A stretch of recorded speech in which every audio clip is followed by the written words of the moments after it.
problema de los ricos es realmente escandaloso, pero conceptualmente hay por ahí alguna tesis que dice que habla de la globalización del consumo, es decir, que el consumo es un concepto totalmente globalizable, unos porque pueden y otros porque quieren.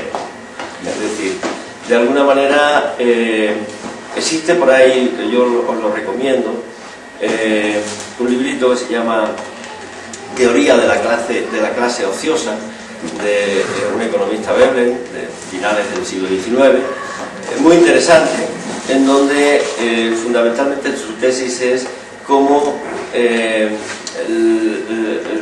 esquema de funcionamiento de los seres humanos es por emulación. Es decir, lo que intentamos es emular a la clase superior.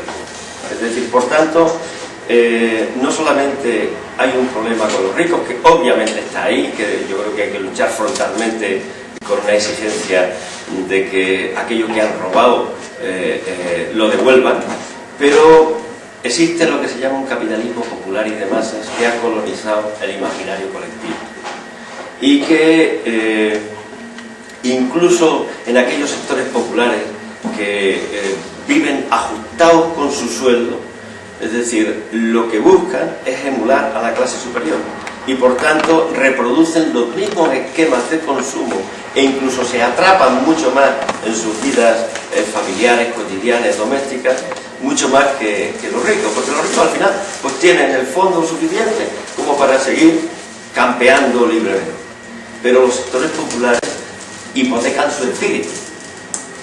Es decir, esta colonización... O sea, los ricos ya lo perdieron. Claro, hipotecan su espíritu y es terrible, ¿no? Porque de alguna manera lo que se ha hecho es internalizar los valores del sistema capitalista. Es decir, el capitalismo ha hecho cultura y por tanto es una realidad de masas. Estamos hablando obviamente del norte, estamos hablando del norte rico, de ese 20% de la población mundial que acapara el 80% de la riqueza natural y de la riqueza de los recursos.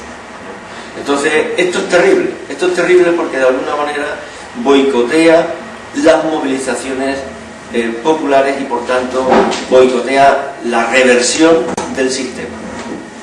Es decir, paraliza la movilización, paraliza la revolución. Es decir, y por eso, claro, el propio sistema se ha ido encargando de que esta cultura capitalista se internalice en los sectores populares, para evitar obviamente de que no haya revolución, de que no haya cambio. Y además se lo garantizan casi de por vida.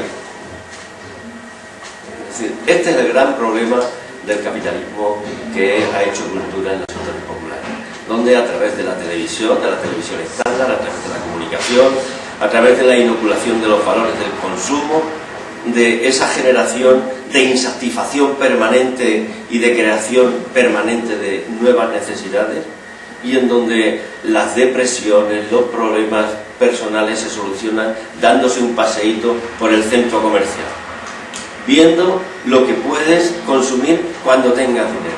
Entonces, todo el esfuerzo y toda la energía de los sectores populares se canaliza a conseguir dinero para conseguir consumir. Esto es terrible, o sea, es prácticamente desnaturalizar las tendencias más sagradas del espíritu de la humanidad y los valores más sagrados de la historia de la humanidad. Entonces, realmente la situación es bien jodida.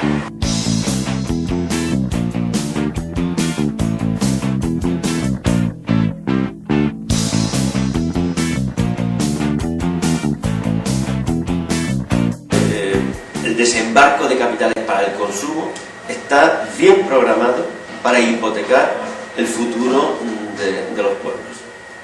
Entonces, bueno, el decrecimiento de alguna manera lo que ofrece es en la reflexión colectiva, que tampoco es un dogma que esté cerrado, sino que es algo que de alguna manera va desarrollándose a partir de la toma de conciencia de aquellas personas que constatamos que este sistema es inviable y que además una revolución masiva también es inviable.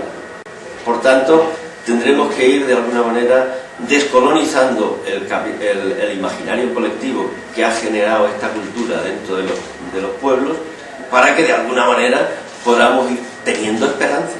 Y todo eso desde una acción de movilización sistemática, programada, en los medios en los que vivimos.